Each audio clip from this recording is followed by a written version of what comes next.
Hi, this is Ann Shibani. Welcome to segment 8 of Book Yourself Solid, the fastest, the easiest, and the most reliable system for getting more clients than you can handle, even if you hate marketing and selling like I once did.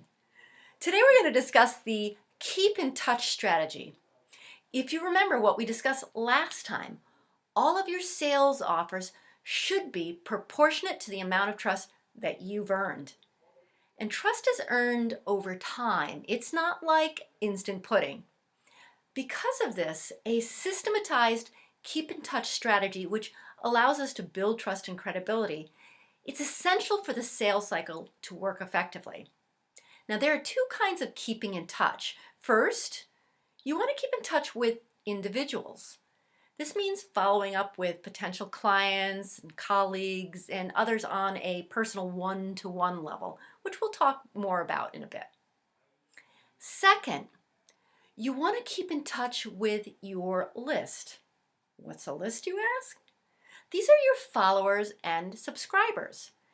Developing an automated keep in touch strategy through which you broadcast electronic newsletters, send direct mail campaigns, write blog posts, or use other publishing platforms such as social media is what we're talking about here.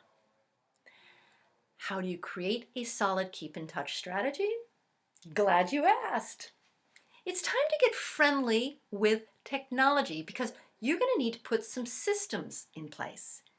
These systems need to collect the names of people that you want to reach and valuable information about them.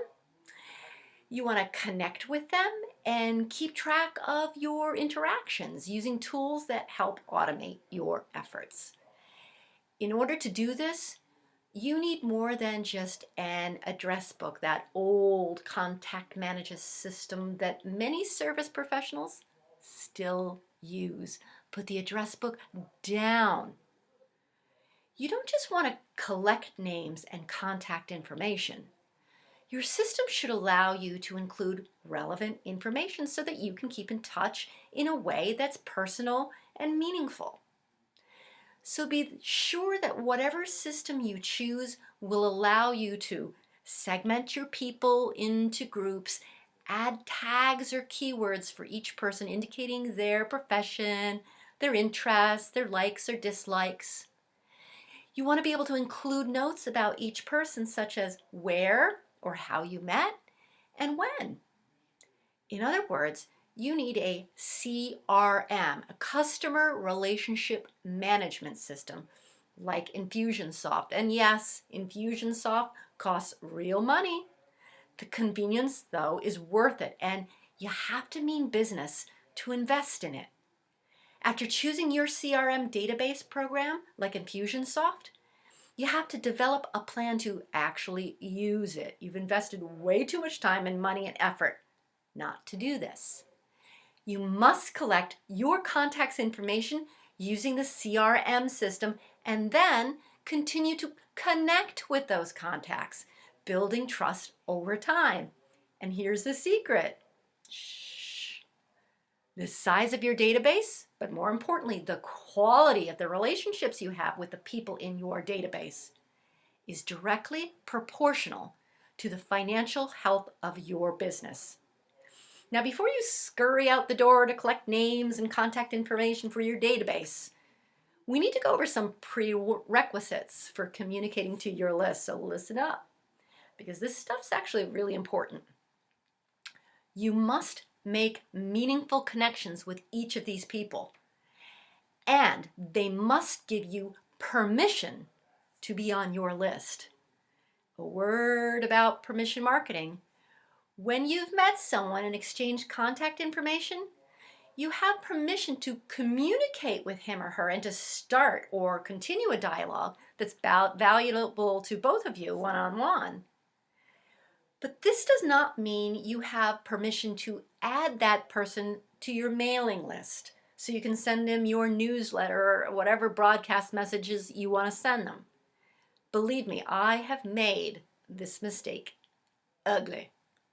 You can ask them if they'd like you to subscribe them to your newsletter. Simply tell them about it, what's valuable about it, when it's delivered, and any other relevant information. Then, and only then, if they accept your invitation to be on your mailing list, you have permission to send it to them along with special offers and other promotions. All of these broadcasts follow-up that you do to groups must be based on the principles of permission marketing, offering a potential client the opportunity to volunteer to be marketed to otherwise is called spamming. Not good. Permission marketing is anticipated. People actually look forward to hearing from you. It's personal. The messages are related to that individual. It's relevant. The marketing is about something the prospect is interested in.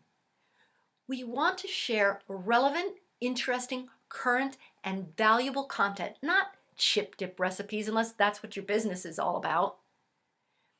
There are 6 basic categories of content that meet those criteria. Let's just chunk these into 3 groups to make it easier to learn and remember. First one, share helpful information. Industry information, strategies, tips, and techniques. Share content from other sources, experts. Then share what you offer, product and service offerings. Finally, show and tell. Keep it cool stuff, before and after photos, maybe special announcements. Hey, I'm going to be speaking in New York this week. Use the 80-20 rule to create valuable content. Simply put, 80% of your content should be free, helpful information for the people you serve. The remaining 20% is a vehicle for sharing who you are and how you help them. Remember, this is just a rule of thumb, but it'll go a long way towards building trust and credibility, because that, my friend, is a huge part of the job. Once you've got great content to share with your clients and potential clients, you've got to choose how best to deliver that content to them. These are the most common methods: printed and mailed newsletters, email letters, e-zines, social media like Facebook, Twitter, LinkedIn, phone calls, direct mail, postcards, and mailers. I personally love using e-zines to keep in touch with my clients. E-zines, which are emailed newsletters, are still the easiest and most cost-effective way to keep in touch with a large number of people. They're also a very powerful marketing tool to build your mailing list, to position yourself as an expert within your industry or field, and more. When creating your e-zine, there are a few considerations you need to be aware of. The e-zine format, for instance. By the way, you don't need an HTML newsletter to appear professional. The layout and the frequency, which depends on a lot of factors.